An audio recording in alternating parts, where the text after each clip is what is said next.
kanyang mga panalangin sa langit sa Ama at sinabing ang Ama ay may sariling kalooban. Sa Lucas Kapitulo 22, talatang 42, Ama, kung ibig mo, ilayo mo sa akin ang kopang ito. Gayon may huwag ang kalooban ko ang mangyari, kundi ang sa inyo. Ganito rin ang kanyang sinabi sa Lucas Kapitulo 23, talatang 46.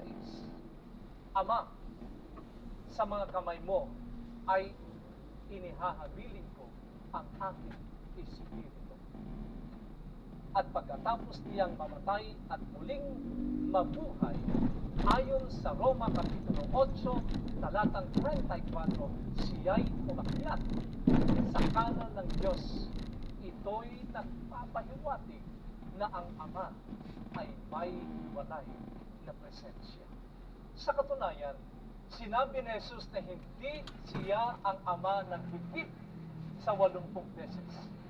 Bagamat laging nananatiling isa sa layunin at pinagmulan, si Jesus at ang Ama ay malinaw na magkahiwalay at magkaibang mga persona. At higit sa isang pagkakataon, kinausap ng Ama si Jesus mula sa langit. Sa Mateo Kapitulo 3, ang talata ay 17, sinabi ng isang tinig mula sa langit, ito ang minamahal kong anak, sa kanya ako lubos na lululubog. Nangangahulugan, si Jesus at ang Ama ay dalawang magkahiwalay na individual na persona. Isa pang grupo ay nagtatanong kung talagang taglay ni Jesus ang lahat ng katangian ng Diyos na walang hanggan. Nagmula ang mga ito kay Arius, isang paring Alexandria noong ika-4 na siglo, na may ibang pananaw sa Diyos. Itinuro niya na bago gumawa ng anupaman, nilikha ng Diyos ang isang anak na hindi kapantay o kasing walang hanggan sa Ama. Ayon sa ideyang ito, na tinatawag na Arianism, si Jesucristo ay isang supernatural na nilalang. Ngunit siya'y hindi parehong ganap na tao o ganap na Diyos. Ang iba pa ay yumakap sa isang immature version ng doktrinang ito na pinanghahawakan na noong bukang liwayway, ang Diyos Ama ay may ilang anyo ng cosmic intimate na ugnayan sa banal na Espiritu at si Jesus ang produkto. Pinangangatwiranan ng paniniwalang ito, paano pa siya matatawag na anak? Gayunpaman, ang mga konseptong ito ay ganap na salungat sa turo ng bagong tipan, kung saan ipinahayag ni Jesus bilang walang hanggang manlilikha at hindi isang nilikha, na ito'y makikita sa Juan Kapitulo 1, ang talata ay 1 hanggang 4. Habang inihahambing natin ang mga kahulugan ng kasulatan para sa Diyos sa record ng Biblia tungkol kay Jesus, makikita natin na ang mga katangian ni Jehovah ay iniuugnay din kay Jesus. Pansinin ang makapangyarihang mga halimbawang ito. Siya'y self-existent. Juan Kapitulo 1, ang talata ay 1 hanggang 4, Kapitulo 4, talatang 6. Tanging Diyos lang ang self-existent, ayon sa awit 90, talatang 2. Tinutukoy ni Jesus ang kanyang sarili bilang walang hanggan. Sinabi niya sa Apokalipsis, Kapitulo 1, ang talata ay 8, Ako ang Alpha at ang Omega, sabi ng Panginoon Diyos, na siyang ngayon at ang nakaraan at ang darating, ang makapangyarihan sa lahat. Siya mismo at siya'y may buhay na walang hanggan. 1 unang Juan Kapitulo 5, ang talata ay 11, 12 at 13. Siya'y makapangyarihan sa lahat.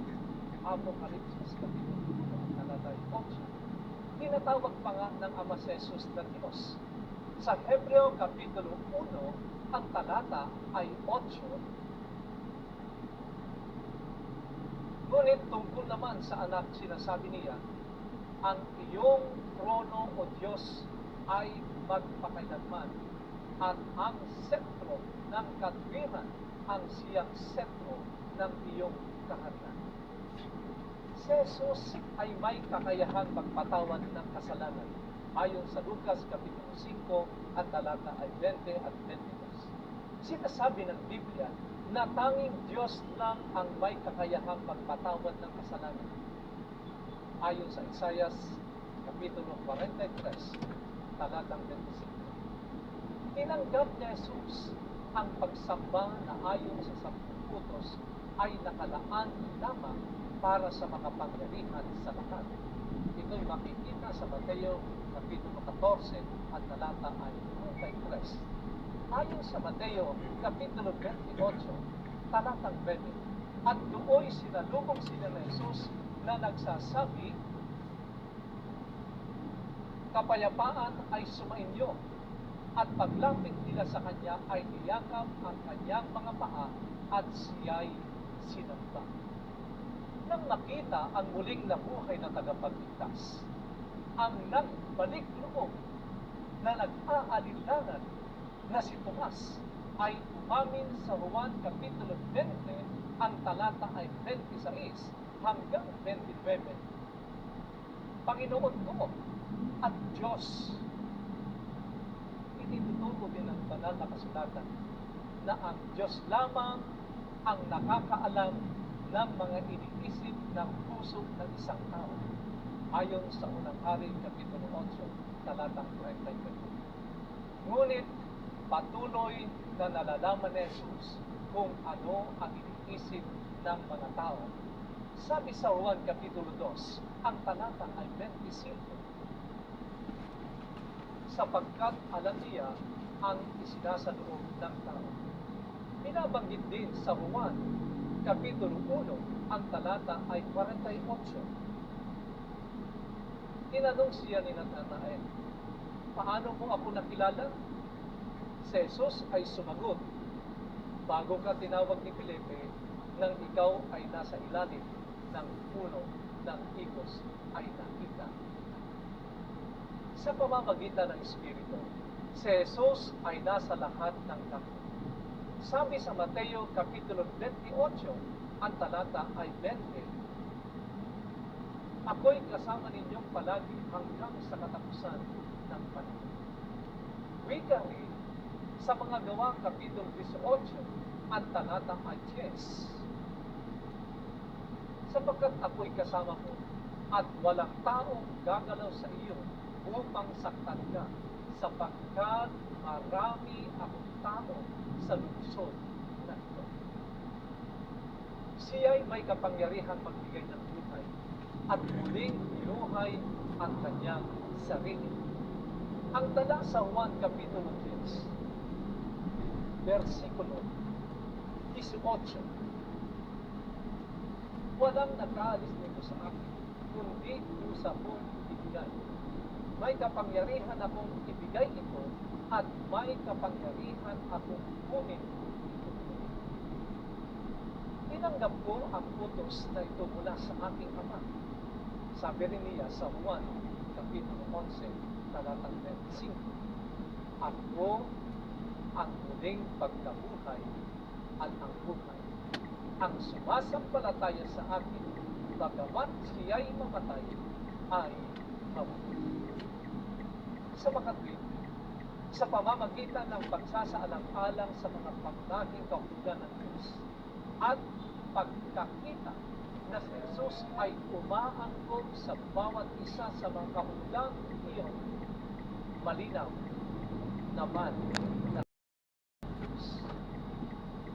Maging ang mga kaaway ng Jesus ay naunawaan at kinilala ang kanyang pagkakas ng pagkakapantay-pagkakas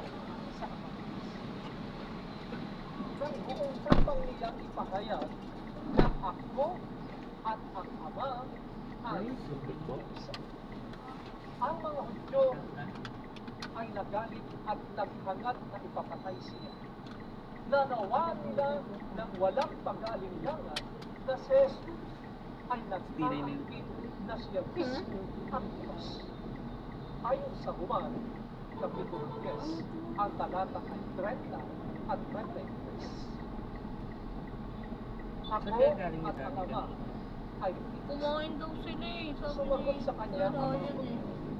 hindi dahil sa mabuting gawa ka namin babatukin, kundi dahil sa paglabas namin, sapagkat ikaw ginagamit natin ito para ilarawan ang 1,000 taong pamamahinga ng lupa pagkatapos ng pagbabalik ni Jesus. Ang isang katuruan ay hindi maaaring sabihin di totoo dahil lamang sa isang extra biblikal na salita na ginagamit para tukuyin kung ano ang malinaw na isang pagtuturo ng Biblia. Ganito rin ang naa-apply sa mga salitang Trinity. Second coming, investigative judgment, at maraming iba pang maiksing termino para sa mga doktrina. Ang mga pangalan ng Diyos ay nagpapakita ng mga katangian ng kanyang kalikasan. Ang Diyos ay may matagal nang nakaugaliang magamit ng iba't ibang pangalan para ilarawan ang pagkatao ng isang tao. Nakuha ni Jacob ang kanyang pangalan na nangangahulugang swindler nang magsagawa siya ng panliliblang para nakawin ang pagpapala ng kanyang ama mula sa kanyang kapatid na si Esau. Sa kanyang pagbabalik doon, nakipaggulo si Jacob sa anghel at iginiin ang pagpapala ng Diyos. Pagkatapos ng kanyang pangalan ay pinalitan ng Israel na ang ibig sabihin ay isang prinsipe kasama ang Diyos. Gayon din ang mga pangalan para sa Diyos na matatagpuan sa Heneses at sa iba pang bahagi ay nagsasabi sa atin ng maraming volume tungkol sa ating pagmamahal. Sabi sa Heneses, Kapitulo 1, ang talata ay 26.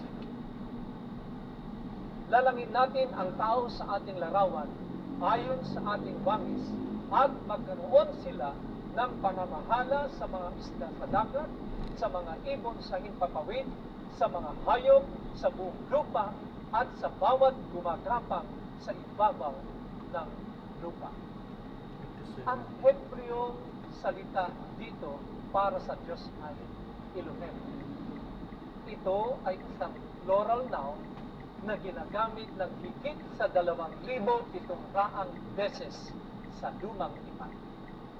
Nangangahulugan itong ginusto ng mga inspiradong may akda na gumamit ng sinulid ng humigit kumulang sa 10 beses na higit pa kaysa sa Ma'am Joya po. noong inilarawan nila ang Diyos. Ang mga akda sa bagong tipan Magpapaalam po ako. Ito po yung nakadascam po natin. Magre-record po yan. Ano ng po? isang Diyos na may tatlong At i-upload yun sa ating YouTube channel po. Okay na po? ganap na banal na mga persona. May YouTube channel. Isinulat ni Apostol Pablo na mayroong tatlong banal na persona sa Pero Efeso, nakatutok lang naman din sa kalsada. Eh. ang talata Salamat po. 4 Pero hanggang naririnig 6. tayo dito. Thank you. May isang katawan at isang espiritu. Kung paano tinawag kayo sa isang pag-asa ng pagkatawag sa inyo, isang Panginoon, isang pananampalataya, isang bautismo, isang Diyos at Ama ng lahat na siyang nasa ibabaw ng lahat at sumasaktan at nasa lahat. Hindi tumuloy na kami. Nagsisimula ang aklat ng Apokalipsis sa pamamagitan ng pagpapakilala sa tatlong persona ng Godhead. Sa Apokalipsis Kapitulo 1, ang Hindi lang talata pala, ay yung next week na lang. 4 hanggang 6. Next Saturday. Mula Kasi sa itong Espiritu pares na pa nasa kami harapan inisip ng niya. kanyang trono Since kakabalik na at nila. mula kay Yeso Cristo na siyang saksing tapat, ang panganay mula sa mga patay at ang pinuno ng mga hari sa lupa tungkol sa umiibig sa atin at sa nagpalaya sa atin mula sa ating mga kasalanan sa pamamagitan ng kanyang dugo at ginawa tayong kaharian, mga pari sa kanyang Diyos at Ama. Uwi na Uwi na lang. rin ako. Sumpa sa kanya ang kalwalatian at ang paghahari magpakailanpakan. Bilang karagdagan, malinaw na nakikita natin ang tatlong natatanging persona sa bautismo ni Jesus. Sa Mateo, Kapitulo 3, ang talata ay 16 at 17. Tapos, Nang mabautismuhan si Jesus, kaagad siya bumangon sa tubig at nabuksan sa kanya ang kalangitan. At nakita niya ang Espiritu ng Diyos na bumababang tulad sa isang kalapati at lumalapag sa kanya. Sinabi ng isang tinig mula sa langit, "Ito ang minamahal kong anak, sa kanya ako lubos na nalulugod." Kung si Jesus ang tanging persona sa Godhead, saan nanggaling ang tinig na nagpahayag, "Ito ang minamahal kong anak"? Ginawa ba niya ang kanyang sarili sa isang tinig mula sa langit? Ang kalapati na umaalingaw-ngaw pababa sa langitan at ang kanyang katawan sa pampang ng ilog? 60. Hindi. Sabi mo na sila may discount. Ito'y hindi lamang isang matalinong gawa ng banal na puso at mga salamin. Ngunit sa halip ay Hanggang isang Lawton. regal reunion na nagbubunyag ng katotohanan ng Trinity. 25. At higit pa rito, ito'y sa pamamagitan ng ibinabahaging otoridad ng tatlong personang ito na tayo'y tinatasang magbinyag. 75. Sabi sa Mateo, Kapitulo 28, ang talata ay 19. Kaya sa paghayo ninyo, gawin ninyong alagad ang lahat ng mga bansa. Bautismohan ninyo sila sa pangalan ng Ama at ng Anak at ng Espiritu Santo. Karamihan sa kalituhan tungkol sa bilang ng mga nilalang na bumuo sa Yan naman Godhead yung kalaban. ay nagmumula sa isang simpleng hindi pagkakaunawaan ng salitang isa. Kasi diba, is Sa madaling salita, ang isa sa Biblia ay hindi palaging nangangahulugang bilang ng numero. Depende sa kasulatan. Ang isa ay kadalasan nangangahulugan ng pagkakaisa. Nakikita natin ang prinsipyo ito na itinatatag ng maaga sa banal na kasulatan sa Genesis Kapitulo 2, talatang 24. Kaya't iniiwan ng lalaki ang kanyang ama at ang kanyang ina at kumipisan sa kanyang asawa at sila'y nagiging isang laman. Ang isang laman dito ay hindi nangangahulugan na ang mag-asawa ay nabutunaw sa isang tao pagkatapos ng kanilang kasal. Bagkus sila'y dapat na magkaisa sa isang pamilya. Nananalangin si Jesus na maging isa ang mga apostol na sinasabi sa Juan Kapitulo 17, versikulo 22 at 23. At ang kalwalatiang ibinigay mo sa akin ay ibinigay ko sa kanila upang sila'y maging isa na gaya naman natin na isa. Ako'y nasa kanila at ikaw ay nasa akin upang sila'y maging ganap na isa upang malaman ng sanglibutan na ikaw ang nagsuko sa akin at sila'y iyong Kaliwanag po tayo, sir. kung paano Ito na? Apo. kailangan nating isaisip na nang sabihin ni Moises, ang Panginoon ay iisa, ang Israel ay napapaligiran ng maraming Diyos ng mga bansa na sumasamba sa maraming Diyos na palaging nasasangkot sa maliit na pagtatalo at tunggapan. Samantalang ang Diyos na lumikha ay binubuo ng tatlong magkakahiwalay na persona na ganap na nagkakaisa sa kanilang misyon na iligtas at suportahan ang kanilang mga nilalang. Habang isinasagawa ng Espiritu ang kalooban ng Ama at ng Anak, ito rin ay kanyang kalooban. Sabi sa unang Juan, Kapitulo 5, ang talata ay 7 at 8. Sapagkat may tatlong nagpapatotoo, ang Espiritu, ang tubig at ang dugo, at ang tatlo Yan, so, ay nagkakaisa. I-drop na natin sila. Totoo, ito'y isang pagsasanay sa utak para maunawaan na ang isang Diyos ay gayon din at pantay na sila. Tulad ng isang lubid na may tatlong magkaisang bigla. Ang tatlong persona ng Ama, Anak at Espiritu ay binubuo sa isang Diyos.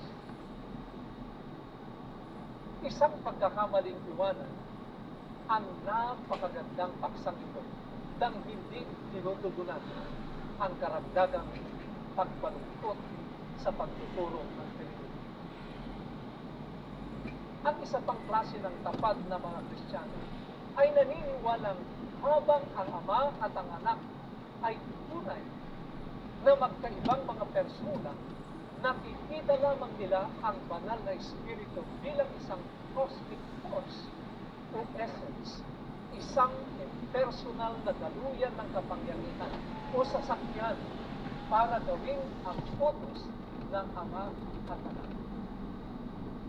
Mapapahalagahan natin kung bakit tila ang banal na Espiritu ang pinakamahirap na ilarawan sa isip at tukuyin sa membro ng Godhead.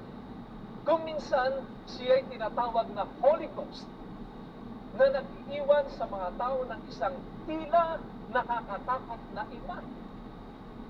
Inihahambing siya ng kasulatan sa lahat ng bagay mula sa hangin at apoy hanggang sa isang kalapati, tubig at maging isang defense attorney. Ngunit habang isinasaalang-alang natin ang iba't ibang katangian ng banal na Espiritu, mabilis nating makikitang taglay niya ang lahat ng mga kredensyan ng isang hiwalay at natatanging matalino, individual na persona. Ayon sa Juan Kapitulo 16, ang talata ay 13. Gayon may kung siya, ang Espiritu ng katotohanan ay dumating, ay papatnubayan niya kayo sa buong katotohanan.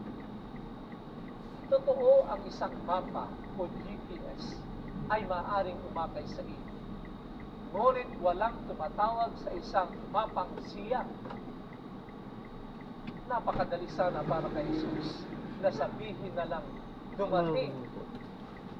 Ngunit binanggit ni Jesus ang banal na Espiritu Ay, kayo lang po? ng higit na 15 beses. Bakit magpapahirap pa ang Diyos para ilarawan ang kanyang? Sir, papaalam mo ko ito yung pinakadash cam natin, ano? Hanggang I-record po sa yan, ito ay Kalsada. nagtataglay At i-upload ng ko sa mga aking YouTube emosyon, channel to. Okay lang po, sir? pag-isip at pananalita na hiwalay sa kanyang sarili. Sabi sa Juan, Kapitulo 14, ang talata ay 16. At ako'y dadalangin sa Ama, at kayo'y bibigyan niya ng ibang mang-aani, upang siyang sumainyo magpakailanman. Hindi pa ako nakakita ng isang malungkot na bata na tumakbo sa isang vacuum cleaner para yakapin. Tanging matatalinong nilalang at makapagtitigan ng kaaliwan. Nangako si Jesus bago ang kanyang patakyat sa langit na siya'y nagpapadala o magpapadala ng isa pang tagatulong. Ang paraklete ay ang salitang Gregong nagsasaad ng maraming panig na personal na ministeryo bilang tagapanig. Tagapagtaguyod ng alin, tagatulong, taga-alin, kapanalig, at nagsuporta. Yon ay mababasa sa Juan 14, Kapitulo 16, 17, 26. At sa Kapitulo 15, talatang 26, 27, Kapitulo 16, talatang 7 hanggang 15. Ang lahat ng ito ay mga katangian na karaniwang pag-aari ng isang tao o kaibigan. Kung ang banal na Espiritu ay aktibong puwersa lamang ng Diyos, kung gayon, ang Juan 16, Kapitulo 7 at 8 ay walang kabuuan. Gayon may sinasabi ko sa inyo ang katotohanan. Makakabuti sa inyo na ako'y umalis, sapagkat kung hindi ako aalis, ang mang-aalin ay hindi darating sa inyo. Ngunit kung ako'y umalis, siya'y susuguin ko sa inyo. Malinaw mula sa tekstong ito na ang banal na Espiritu ay may personal na naroroon pagkatapos umakyat sa Jesus. Kung ang banal na Espiritu ay enerhiya lamang, walang paliwanag o lohika kung bakit hindi siya darating maliban kung umalis sa Jesus. Bababasa rin natin sa Apokalipsis Kapitulo 1, talatang 4 at 5, ang panalangin para sa biyaya at kapayapaan mula sa Ama, sa Espiritu at kay Jesucristo. Dapat nating itanong, inilagay ba ni Juan ang Espiritu sa pagitan ng Ama at Anak? Kung hindi niya itinuring ang Espiritu bilang isang banal na katanungan sa parehong kahulugan tulad nito? Kung ang banal na Espiritu ay isang lamang banal na puwersa, kung gayon, bakit mas nakakasakit na lapastanganin ang banal na Espiritu at mas nakamamatay kaysa magsalita laban sa Anak? Ayon sa Mateo Kapitulo 12, ang talata ay 31 at 32. Kaya't sinasabi ko sa inyo, ang bawat kasalanan at paglapastangan ay ipatatawad sa mga tao. Ngunit, ang paglapastangan laban sa Espiritu ay hindi ipatatawad. At ang sino mang magsabi ng isang salita laban sa anak ng tao ay patatawarin. Ngunit ang sino mang magsalita laban sa Espiritu Santo ay hindi patatawarin maging sa panahon ito o sa dapat. Sa kahulugan, ang kalapastanganan ay isang mapanghamak o malaswang gawa, pananalita o pagsulat laban sa Diyos. Sa simpleng pakahulugang ito, ang banal na Espiritu ay dapat na Diyos. Ito rin ang dahilan kung bakit sinabi ni Pedro na ang pagsisinungaling sa Espiritu Santo ay pagsisinungaling sa Diyos. Sa mga gawa, Kapitulo 5, talatang 3 at 4. Sa alinmang korte ng mundo, tanging mga buhay na nilalang ang matatawag na mga saksi. Sa wakas, ang banal na Espiritu ay sinasabing may sariling pag-iisip. Ayon sa Roma Kapitulo 8, ang talata ay 27. Malinaw nating nakikita na ang banal na Espiritu ay hindi isang puwersa, kundi ikatlong banal na persona sa Godhead. Bagaman isang Espiritu, taglay niya ang lahat ng katangian ng isang persona at individual. Ang Espiritu ay malinaw na inilalarawan bilang isang nilalang na nagsasalita, nagtuturo, gumagabay, gumagawa ng mga pagpili, saksi, umaaliw, at maaaring maggalaw. Sa 2 Korinto, Kapitulo 13, talatang 14, ang biyaya ng Panginoong Jesucristo, ang pag-ibig ng Diyos, at ang pakikisama ng Espiritu Santo ay sumainyo nawang lahat. Si Augustine, ang dakilang tao ng Diyos, ay minsang naglalakad sa dalampasigan ng karagatan habang lubhang naguguluhan tungkol sa doktrina ng Trinity. Habang siya ay nagninilay-nilay, nakita niya ang isang maliit na batang lalaki na may seashell na tumatakbo pabalik-balik mula sa gilid ng tubig. Pinupuno ang kanyang shell at pagkatapos ay ibinubuhos ito sa isang crab hole sa buhangin. Anong ginagawa mo, Iko? Tanong ni Augustine. Sinusubukan ko pong ilagay ang lahat ng karagatan dito sa butas na ito. Si Augustine ay natutong ng isang leksyon. Sa kanyang patuloy na paglalakad, sinabi ni Augustine, iyan ang sinisikap kong gawin. Nakikita ko na ngayon, nakatayo sa baybayin ng panahon, sinusubukan kong ipasok ang mga bagay na walang katapusan sa maliit na may hangganang pag-iisip.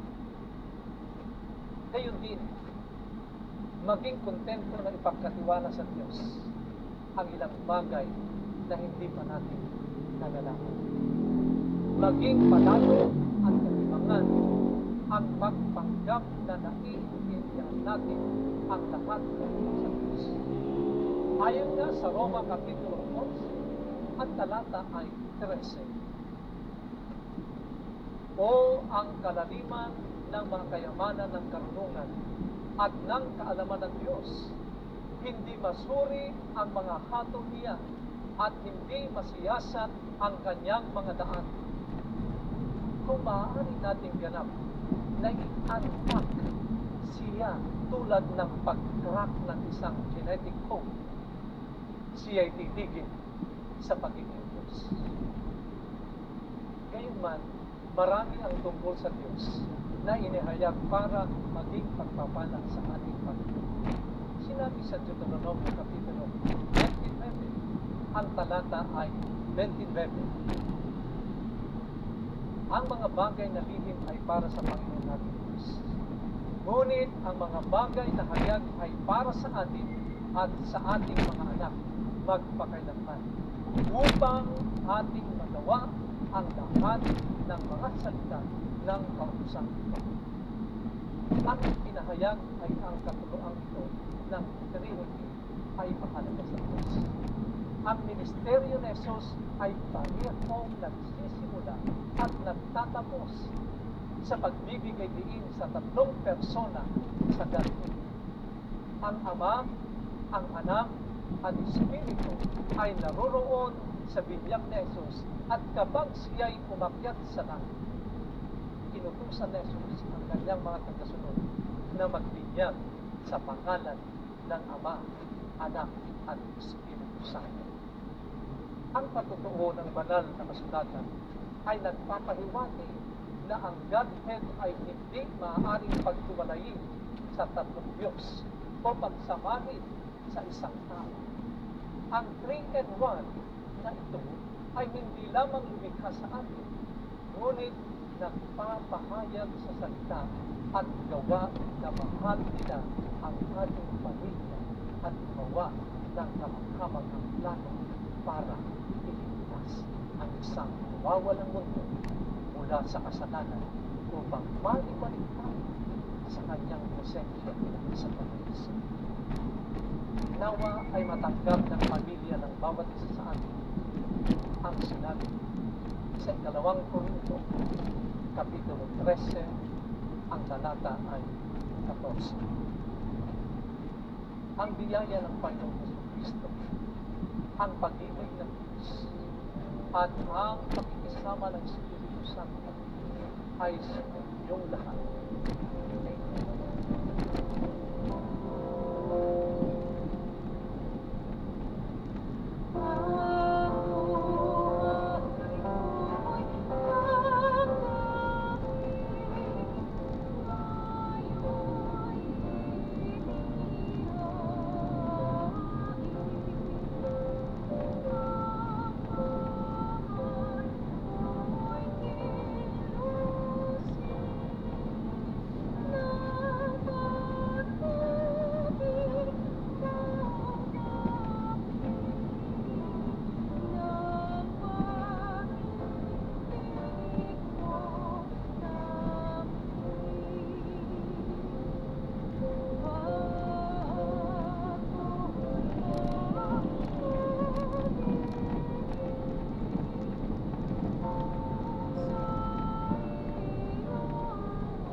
Kaibigan, ang tatlong persona ng ating pinag-aralan, sila ang may pangkala ng kaligtasan ng ating Panginoon.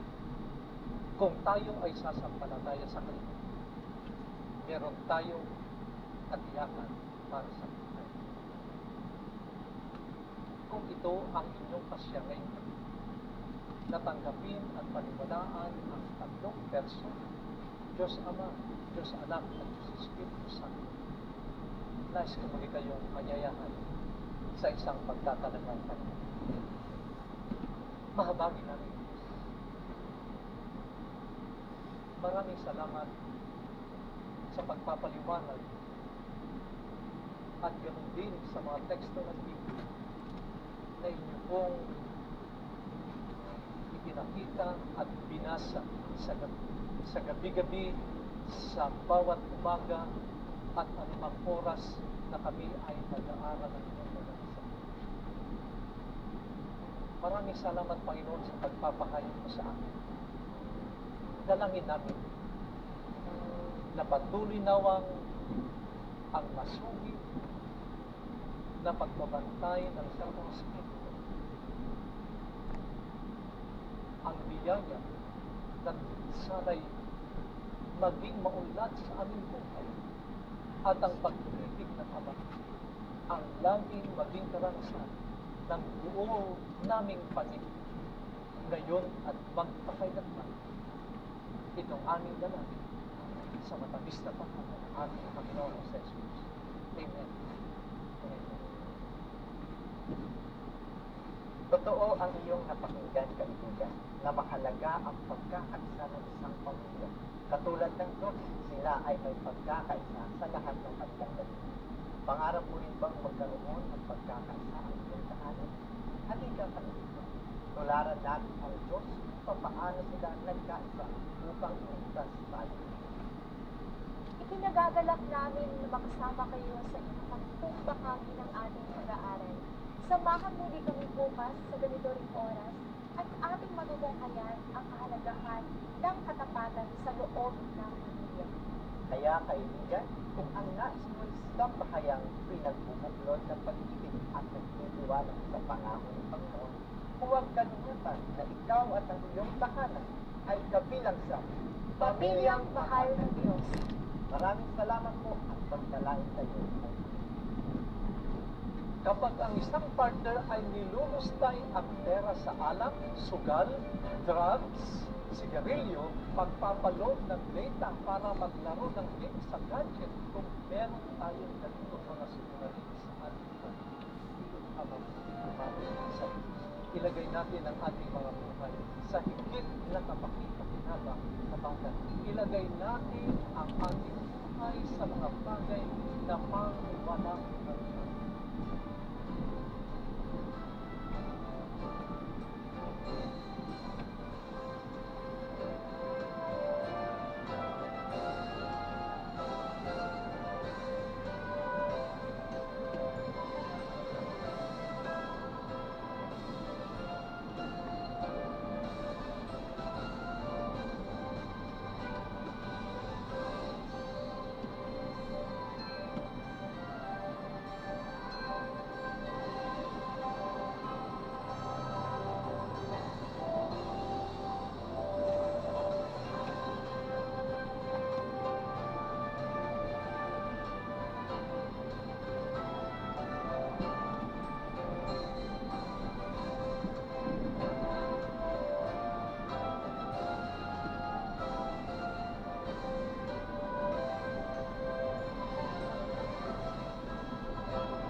This is TikTok with AWR, Transformation in Christ Talk. Usapang buhay na binago at patuloy na binabago. At mapapanood at mapapakinggan sa ang kapumay ng mundo. Madaling mag-oho, pero nagbago dahil kay Kristo. Naging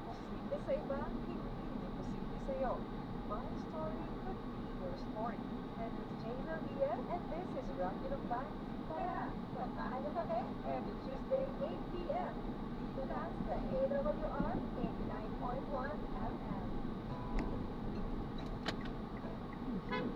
Hello mga kapatito. Welcome to Transformation in Christ with AWR. Maghihiling naman po kayo sa programang Usapang Pagbabago sa Ito. Sa loob ng isang oras ay makasama niyo po kami. Ako po yung kwentuhan, DJ Jan. At ako po rin po yung DJ na si DJ Ram. At excited na ako kami na po yung naman tayong mga nakapagiging ng panibagong kwentong pagbabago buhay after this. Kasama natin guys ngayong gabi, DJ Jan. Ayan. Pero bago yung pinabati ko namin lahat, nag-play sa ating radio station ngayon na 89.1 FM.